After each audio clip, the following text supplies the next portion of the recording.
Hey guys, welcome to the Liberal Hive Mind, a channel solely focused on exposing the abundant hypocrisy of the left. You know, it's kind of funny how on the ideological left side, there's always these names that continuously pop up of certain individual leftist thought leaders being highly competent debaters. Oh, you don't want to debate this guy. He's supremely intellectual. His understanding of history is second to none. He is the authority on good policy. An intellectual heavyweight, a 2,000 IQ mastermind. The left builds up these intellectual heroes who generally, in the end up being exposed as intellectual chipmunks. A great example from recently is Sam Harris, going from genius atheist debater and philosopher to pretty much internet laughingstock, exposing himself as a disgraceful Trump derangement syndrome lunatic who provides very little intellectual value from his speeches and some of the points that he makes in debates. Well, this week it seems like we're moving on to Sam Seder. The left is always going on and on about just how competent, just how intelligent Sam Seder is. Steven Crowder's dodging debates with Sam Seder was a narrative for years upon years. Right-wingers don't want to debate Sam. Well, Sam Seder just made an appearance on the Valuetainment podcast with Patrick Bet-David, and once again another leftist icon goes from intellectual mastermind, intellectual Goliath, to intellectual chipmunk. Let me show you guys exactly what I mean. My brain was literally hurting watching this interaction. We've got some stuff to get into, so let's roll the tape. Alright folks, you know, on surface level, a lot of the stuff that these leftoids promote, if you don't scrutinize it and if you don't think about it, it sounds lovely, you know, like a utopic vision of society. But the problem is, when you challenge leftoids on clear concerns or logical inconsistencies, you tend to not get an answer. Or if you ask them how they're going to pay for all their fancy plans, then you certainly won't receive an answer. Joe Biden's most recent spending plan seems fantastic in theory, but then when you learn that in the next 10 years, his plans are going to add another $17 trillion to the national debt, you start to see all these policies, programs, and plans for what they really are: inefficient, overly expensive, and of course the government has absolutely no plan to actually pay for them, even though they promote these plans as being fully paid for, fully funded. And this is the struggle that I have with leftoids. They can't answer simple questions. And Sam Seder was challenged on his proposal of raising the top marginal tax rate to 90%, but when challenged on the idea, he looked like an absolute fool. The way I view things is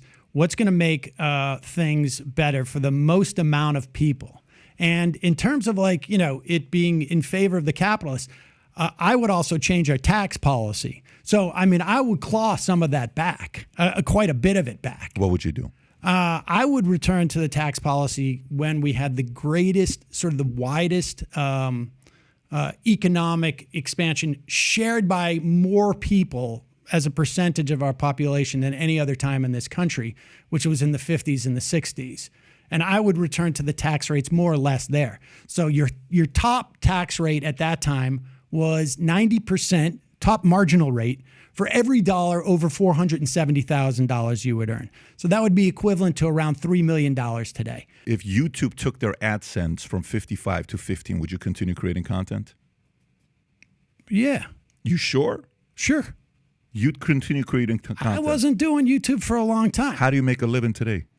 I have membership. That people pay. I get ad revenue from different places. Okay, so let's just say the membership that you get from Patreon or whoever it is, okay? What if their fees went from them keeping 5% to 60% to 90%? Would you continue creating content? I mean, I would. I would probably have to cut back if. Congratulations. You played yourself. There was that. Exactly. Well, but that's only because it's such a big change. No, that's the part about incentive, Sam. So your audience gets to enjoy you. I'm not saying we'll cut the revenue for these businesses. I'm not suggesting we cut revenue for businesses. What I am suggesting is after that revenue comes in and we divvy up and I have my net profits, then my taxes would go up. But I will say this, like if, let's say, the taxes went up on me personally, would I stop going on YouTube? No. Ooh, we have a special snowflake. I'm suggesting that what is left over from revenue, if it's over $3 million that goes into the pocket of the owner of this enterprise, No, he's not suggesting that we cut corporate revenue. We just tax their excess cash and profits. You know, in other words, money that's going to get reinvested in the economy or used to hire new employees, create new jobs. I wonder how many donations he'd be receiving from his audience from fans.fm if the government soaked up all excess revenues and the unemployment rate jumps to 20%. I mean, I was making a lot of money. Now, how comfortable at that point would you have been paying 90% in taxes? Sure. That's some bullshit. So you actually want to pay 90% in taxes? No. Let's Why be would you want clear. that? I think it should be 90% over for every dollar you make over $3 million. Yeah. That would not have impacted me at that time. But I would have been happy to pay more taxes. But why would anyone want to You know why I'm laughing? Because it's always let's tax the people a little richer than me. It's always let's tax the guys it was that a lot richer. I specifically want to make it illegal to be almost as wealthy as you. Not quite. But a little bit more. Like I want to make it not illegal. You're not going to go to jail. So nobody can be no billionaires. No billionaires in America. Absolutely. You can't just say something like the marginal tax rate should be 90% and not be able to address the issue of a reduction in productivity. When Patrick challenges Sam Seder with a hypothetical scenario about his own business, you can really tell how delusional and intellectually dishonest Sam Seder is. I have membership. That people pay. I get ad revenue from different places. Okay, so let's just say the membership that you get from Patreon or whoever it is, okay? What if their fees went from them keeping 5% to 60%, to 90%? Would you continue creating content?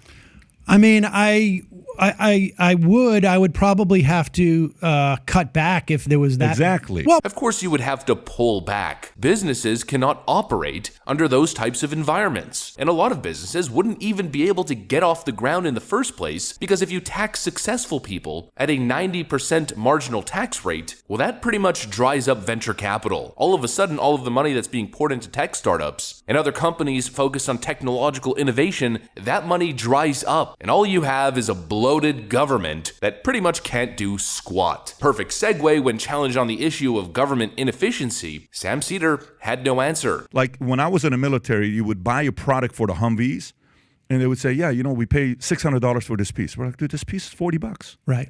Yeah, we have horrible oversight in the military. But this is the point, though. You feel money going to the government we do more good with, or money staying in the free market for people to produce more value? Where do you feel values produce more? Well, I'm not. I'm not sure I fully get what you're saying, but let me put it in this way. Social Security, Medicare, the two biggest things that the government does are wildly popular. Popular is not a way to qualify something. If I No, went I out mean, there and it's I customer gave, satisfaction. if I went to high school and I said, guys, I'm giving dime bags to everybody weed, I'd be a very popular kind of high school. So Well- that is a wrong way to qualify. Well, you said efficiency. Yeah, but let me go back to my Hold on question. for one second, Wait a minute. we had an experiment with but this. wait a Hold on, minute. let me just Let me finish ask the the Social question Security for you. question. Let me ask the question. You still haven't answered my 401ks. question for me. No, wait. 401ks with you a still private You solution. still haven't answered my question. Let me go back to the question to you. So Okay. my question at the beginning, you have not yet answered, okay? Does money going in free market create more value, or money going to the government create more value for people? 6.5 hours later. I think to Pat's question, whether the government is better at spending your money or whether the private markets or private companies are better, it's not even close. If private But what do you companies mean ran by up, spending let money, me- like let to me finish. buy like soda, or to actually like Just- direct it in a way that keeps less people from suffering? Okay, we have $31 trillion in debt right now. The government is clearly wasteful. A very simple question. The answer is a yes or a no. Well, the actual answer is no. Government is not efficient, nor productive with dollars not even close to the private sector. But Sam Seder essentially filibusters and goes on tangents for 20 minutes straight, never actually answers the damn question. Then going back to the whole productivity thing, in Sam's defense of his 90% marginal tax rate, he claims, well, what he really means are profits that are excessive and individual profits that people are taking as salary, not corporate profits. Except Except, of course, we run into another problem here. Successful people and successful business owners, especially in places with high tax rates, high personal income tax rates. I mean, even the federal tax rate, Joe Biden just lifted it to almost 40% at the highest marginal rate. Well, successful business owners don't pull salary. Instead, what people do is they open up companies. They'll maybe have a holding company that's under a trust account, or they'll just keep it in the business in the first place and they'll reinvest the money rather than pulling it as salary. The only extremely high earners who actually pull a personal salary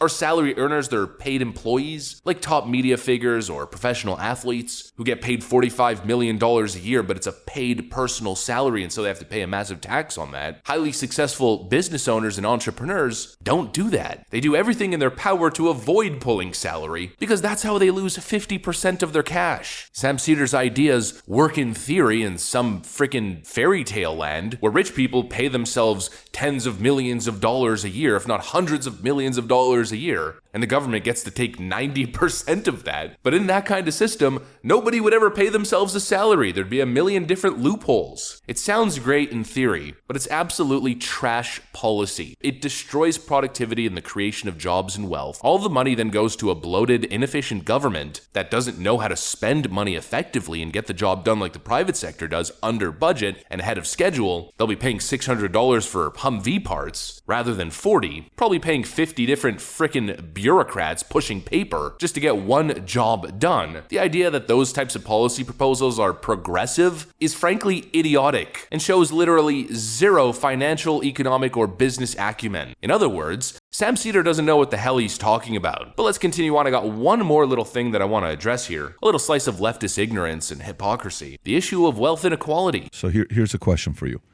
And I kind of know what your answer is. And I want to be clear on something. Yeah. I'm doing this. I subscribe to this not because I think that we need the money or that this is going to, be a panacea in terms of like how we would spend this money. Yeah. But I see in this country a massive problem with wealth inequality and the commensurate political inequality that comes with it. We have wealth inequality in this country like we've never had before. I don't disagree. So there's not a disagreement there. But the solution is where we're going to disagree. So I keep hearing these leftoids talk about wealth inequality, and it seems like their only solution to wealth inequality is making everybody who's not connected to the government poor. In other words, a bloated government and a 90% tax rate. Yes, apparently that's how we solve wealth inequality. No, dummy. The massive increase in wealth inequality from the 1970s to today is largely due to the expansion of government, and specifically the Federal Reserve. Here's the perfect example, the 2008 financial crisis. Banks were failing because of their own incompetence. What did the Federal Reserve do? Quantitative easing, extremely low interest rates, printing trillions of dollars and handing it to the banks, expecting that the banks were going to make their customers whole again. What did those banks do? Oh, free cheap money from the Federal Reserve. They took it and they just bought a bunch of bonds and treasuries with it and paid themselves, the top banking executives, $100 million bonuses. Meanwhile, the middle class went under. Let's have a conversation about wealth inequality. What happened in 2020? The government shut small businesses down, told people to stay locked in their homes and that they couldn't earn a living anymore. Meanwhile, your small business was shut down, but Walmart, McDonald's, all the major corporations were still running no problem. They once again print trillions upon trillions of dollars. All of that money went straight to the top 1% of earners, or you could probably argue the top 10% of earners, people who own stocks and assets, and wealth inequality ballooned because of irresponsible, incompetent government action and money printing. When it comes to wealth inequality and the expansion of wealth inequality, the problem isn't free market capitalism, it's big government. There's a reason why Wall Street and all the big banks poured millions of dollars into Joe Biden's re-election campaign, because they're hedging their bets when Silicon Valley is about to go bankrupt because of their terrible mismanagement of funds. Well, the Democrat establishment is going to come to the rescue and bail all of those executives out. I mean, what a freaking joke. Let's take a look at wealth inequality across the world. Where does it exist the most? In communist, authoritarian nations. As you guys probably know, I'm in Vietnam currently. I've been here for the last month and a half. Vietnam is a very capitalist socialist country these days? A lot of people ask me that. I mean, it's not what you'd view as a socialist or a communist nation. Frankly, in terms of business and free market, I'd argue that it's more capitalist than the West. But the government is still technically an authoritarian communist regime. Technically. I mean, they don't provide any communist service, very little, but they do have control over the economy. They could do whatever they want, and if you're connected to the communist authoritarian government, well, you get special benefits. Wealth inequality here is massive for the top percent earners and the regular people at the bottom. Government and business corruption is a way of life here, similar to places like China and Russia. If you're connected at the top in government, you get untold benefits and you essentially become an oligarch. Wealth inequality exists more within a system of centralized government power than it does anywhere else. You know, in China, we're hearing about all these millionaires, all these massive multi-millionaires and billionaires in the country. The rich Chinese. Those rich Chinese are a very small percentage of the population, and they're not just rich, they're mega rich, because they get to make a vast fortune off the backs of regular people, paying them absolutely nothing. Those individuals have no government connection. They're essentially slaves, making the top 0.1% absurdly wealthy. In every single communist regime, authoritarian regime, wealth inequality is ballooning. In the Western world, it's the same thing. From the 1970s, from the days of Reagan, the late 70s and early 80s, all the way to the 2020s, the issue of wealth inequality has ballooned in the Western world. What's the one common denominator? An expansion of centralized government power, bigger government, more monetary policy authority in Washington at the central banks. Is it any surprise that as the Western world becomes more socialist, wealth inequality continues to balloon? No, it's not. In other words, Sam Seder and the rest of these socialist, leftist, thought leader icons don't know what the hell they're talking about. That's what I got for you guys. Hopefully you enjoyed this video. If you did, make sure to leave a like and possibly subscribe to the channel. Thanks for watching, and I'll see you on the next one.